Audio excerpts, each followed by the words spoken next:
کسی کی 1000 رکعت نماز سے بھاری ہو جائے. کس طرح بھاری ہوتی ہے؟ فرمایا وہاں پہ جو تولا جاتا ہے، ناپ تول جو خدا کرتا ہے، وہ دیکھتا ہے کہ نماز پڑھنے والے کی عقل کتنی بلند تھی. مثلا 2 رکعت نماز آپ بھی پڑھو، 2 رکعت آیت اللہ بہجت بھی پڑھیں، تو کیا دونوں کی ایکول ہے؟ 4 رکعت نماز آپ بھی پڑھو، 4 رکعت آقا خمینی بھی پڑھیں، کیا ایکول ہے؟ 3 رکعت مغرب کی آپ بھی پڑھیں اور 6 منزلہ زمین کے نیچے سید حسن نصر اللہ بھی پڑھیں، کیا اس کی نماز اور میری نماز ایکول ہے؟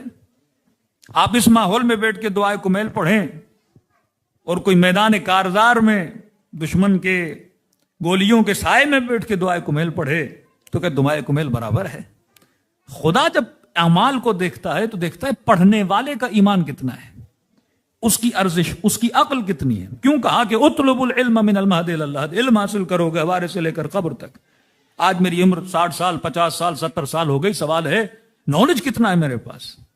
اگر 20 سال کی عمر میں جو میں نے نماز پڑھی تھی اور آج 40 ایئرز کا ہو گیا، 50 ایئرز کا ہو گیا، اور اس نماز میں اور اس نماز میں معرفت کے اعتبار سے کوئی ڈفرنس نہیں ہے، اس کا مطلب میں ترقی نہیں کر رہا.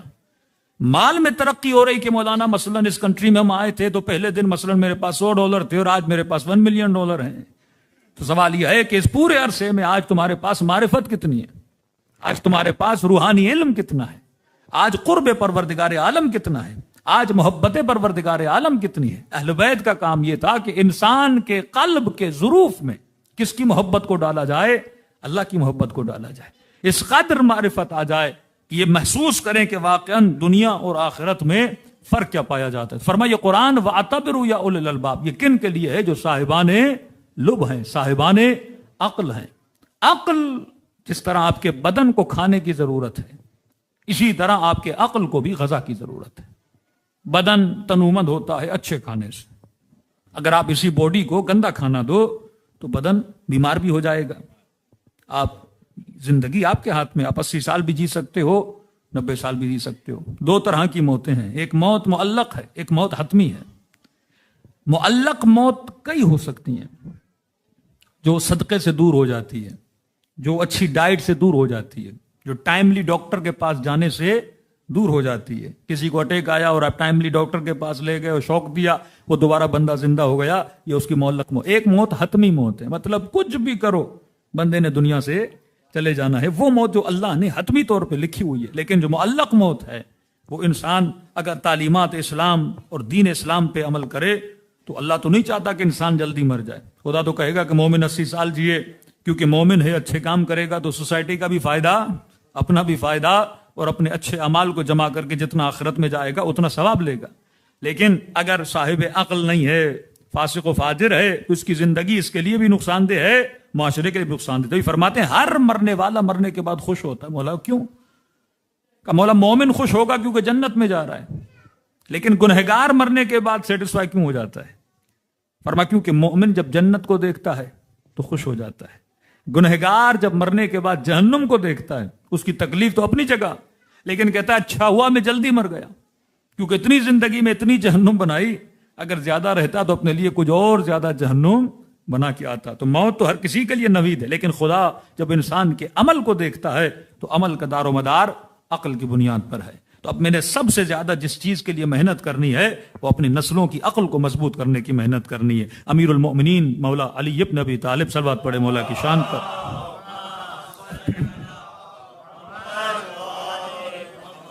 مولا سے پوچھا گیا کہ مولا انسانی عقل کا پتہ کہاں سے لگائیں کہ میرے اندر یہ لب، یہ عقل، یہ عبرت حاصل کرنے کی طاقت کتنی ہے؟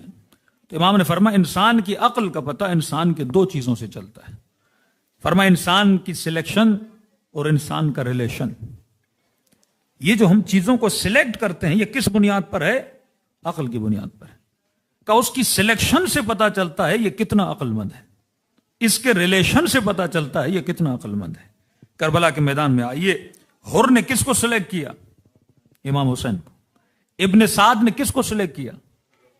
رائے کی حکومت کو. اب یہ جو سلیکشن ہوتی ہے کس بنیاد پر ہے؟ یہ یا ہوا و ہوس نفس کی بنیاد پر ہے، یا یہ سلیکشن انسان کی عقل کی بنیاد پر ہے. میں چھوٹی سی مثال دے رہا ہوں. جسمانی طور پہ تو گدھا بھی بالغ ہو جاتا ہے. بالغ آپ سنتے نا فقہی طور پہ کہتے ہیں لڑکا 15 سال میں، لڑکی 9 سال میں یا 10 سال میں، اٹ ڈیپینڈس ان کی باڈی کے مطابق ہے، کوئی جلدی کوئی دیر سے. اب اس کی نشانیاں ہیں. اب یہ فکس نہیں ہے کہ ہر بچہ 15 سال میں ہوگا، کوئی بچہ 13 سال میں ہو جاتا ہے، اور یہ نہیں کہ ہر بچی 9 سال میں، کوئی بچی 10-11 سال میں بھی بالغ ہوتی ہے، کوئی جلدی بھی ہو جاتی ہیں. جسمانی طور پہ بالغ ہونا کمال نہیں ہے، عقلانی طور پہ بالغ ہونا کمال ہے. 313 صحابی امام زمانہ کے، یہ کون ہیں جو جسمانی طور پہ نہیں عقلانی طور پہ کیا ہوں گے؟ بالغ ہوں گے، جنہیں پتا ہوگا کہ میں نے کس چیز کو سلیکٹ کرنا ہے اور کس چیز کو ریجیکٹ کرنا ہے. حضرت یوسف کو دعوت دی جا رہی ہے گناہ کی، کیونکہ عقلانی طور پہ یوسف بالغ تھا. یوسف نے زلیخا کی دعوت کو کیا کیا؟ ریجیکٹ کیا.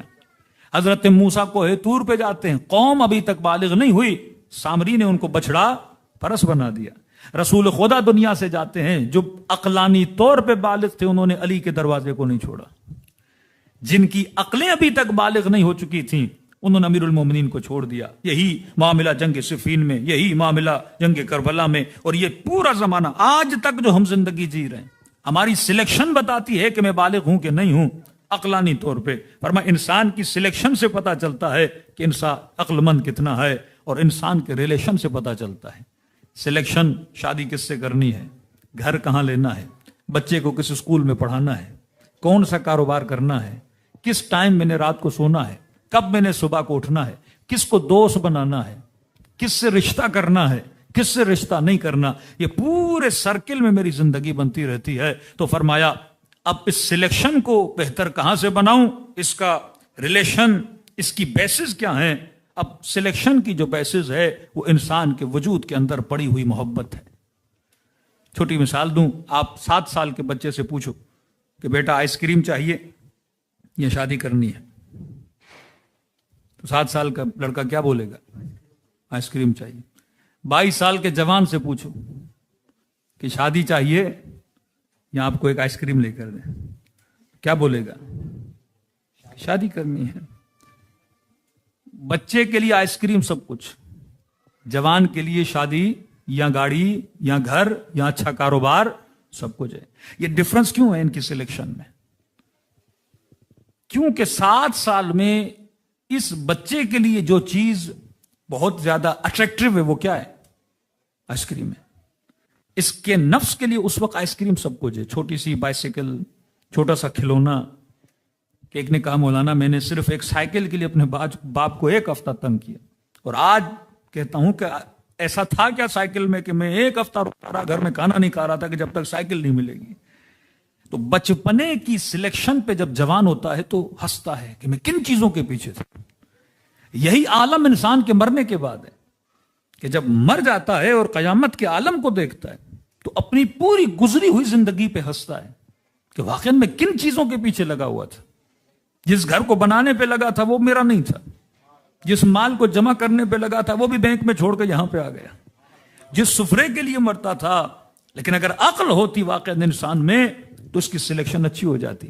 اب شاید ابن سعد یہ سمجھ رہے ہیں کہ الیاذ باللہ ہور کے اندر عقل کم ہے، کیونکہ ہور موت کو سلیکٹ کر رہا ہے، اور ہور یہ دیکھ رہے ہیں کہ ابن سعد میں عقل نہیں ہے کیونکہ وہ رائے کی حکومت کے پیچھے جا رہا ہے. اور امام حسین اسے کہہ رہے ہیں حکومت تو دور، تجھے رائے کی حکومت کے گندم کا دانہ بھی کھانا نصیب نہیں ہوگا. کہ مولا فرماتے ہیں جوان سے پوچھو زندگی کیسے گزری، کہے گا خواب کی طرح. بوڑھے سے پوچھو زندگی کیسے گزری، کہے گا خواب کی طرح. پھر امیر المومنین فرماتے ہیں اس خواب کے لیے اپنی ابدی زندگی کو تباہ و برباد کیوں کر رہے ہو؟ اہل دنیا کے پانے کو کامیابی سمجھتے ہیں، اہل عبادت، اہل معرفت اللہ کی راہ میں جان کو دینے کو کیا سمجھتے ہیں؟ کامیابی سمجھتے ہیں. کہ خدا قرآن میں کہتا ہے کیا تم اس قلیل پہ راضی ہو گئے جو میں نے تجھے دنیا میں دیا؟ فرمایا خیر کثیر تو آخرت میں نے تمہارے لیے رکھا ہوا ہے. بندے خدا اس قلیل پہ راضی ہو گئے تو مطلب تم کیا ہو؟ کم عقل ہو. نہج البلاغہ کا بہت پیارا جملہ. کسی نے امیر المومنین سے پوچھا کہ مولا انسان کی قیمت کیا ہے؟ The value of human. کیا اتنے مومن بیٹھے ہیں پوچھیں کہ بھائی اس کی قیمت کیا، اس کی قیمت کیا، اس کی قیمت کیا؟ تو مولا نے بہترین جواب دیا ہر انسان اپنی قیمت کا پتہ خود لگا سکتا ہے. کہ مولا انسان کی قیمت کا پتہ ہے. فرما قیمت امرئ ہمتہ، انسان کی قیمتوں کا پتہ